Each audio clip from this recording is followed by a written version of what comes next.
وقضية إن شاء الله باسم الوجدي كاملين والناس ديال الشرق صرحوا السيد عساف بنوش رئيس التجمع الوطني الأحرار. أنا متفق معك السي الدوزي على ما قلته في حق صاحب الجلالة والإنسان. وإلا كاين يعني شي إنسان اللي كيدعم واللي واقف على الفن وعلى الفنانة وعلى التاريخ ديال الفنانة واللي متبع الأمور ديال الفنانة هو صاحب جلالة. السلام عليكم أزوفلاو، شكرا على الحضور ديالكم باسم هياكل التجمع الوطني الأحرار والمنظمات الموازية. كيشرفنا نكونوا اليوم في مدينة وجدة في جهة الشرق العزيزة لمواصلة الإعلان عن التزامات الأحرار يعني للسنوات الخمس المقبلة. لقاء اليوم كيف ما هو الحال بالنسبة للقاءات السابقة في كل من الأكادير مراكش طنجة باح محطة مهمة في مسار الحزب. هذا اللقاء هو محطة من محطات الإعلان عن الخطوط العامة لبرنامج التجمع الوطني للأحرار.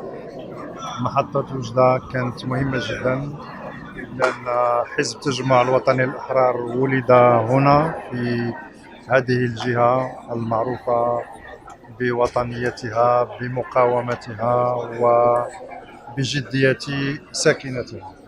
هذه الجهة للأسف الشديد في السنوات الأخيرة تعرف عددا كبيرا من الصعوبات ومن المشاكل الاقتصادية والاجتماعية، وبالتالي كان اختيار هذه المحطة اختيار يحمل رسالة سياسية كبيرة هي اهتمام التجمع الوطني للأحرار بجهة الشرق، وما اختيار موضوع التعليم وإصلاح الإدارة للإفصاح عنه وعن خطوطه العامة في هذه المدينة، إلى يعني التأكيد على ما ننتظره من إسهامات من ساكنة المنطقة في الاستحقاق المطلوب.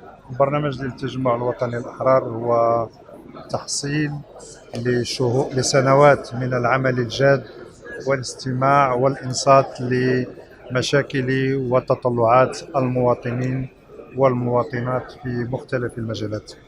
الشعور العام الذي كنا نستخلصه في هذه الاجتماعات هو شعور المواطن المغربي بالحقرة، شعوره بأن كرامته تهدر، كرامته تخدش في المستشفى، في المدرسة، في العلاقة مع الإدارة وفي العلاقة مع السلطة.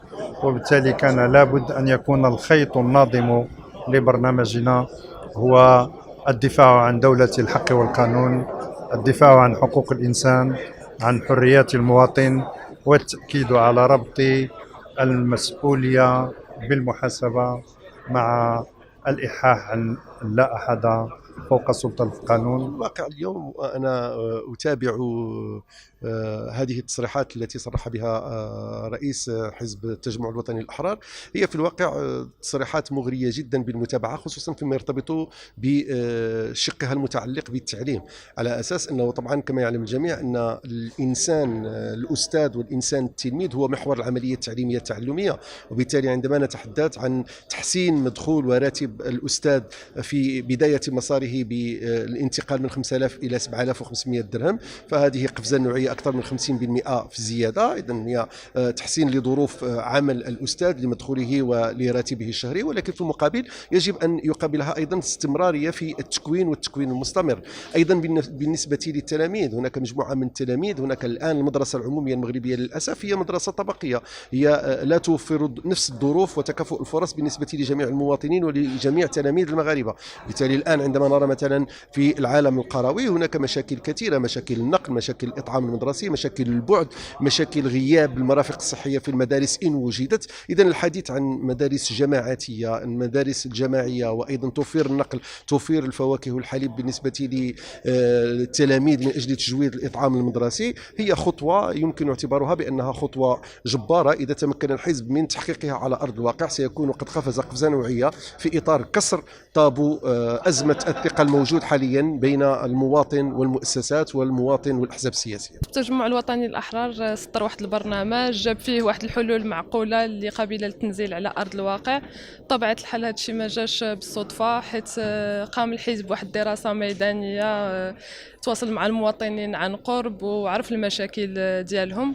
من بعد هذه النقاط كاينه بطاقه رعايه اللي غادي تضمن الكرامه ديال المواطن منين كيمرض، من غير الضغط النفسي اللي كيكون فيه كيجي المشكل ديال الولوجيه الى العلاج. دونك بطاقه ديال رعايه غتضمن له هذا الشيء. وبطبيعه الحال البطاقه غتضمن كذلك الطبيبات والاطر شبه الطبيه وكاع العاملين بقطاع الصحه واحد السهوله ولا واحد لو كونفور باش يقوموا بالواجب ديالهم في اكمل وجه. المرات التلميذ في الابتدائي وما كيعرفش يقرا جوج،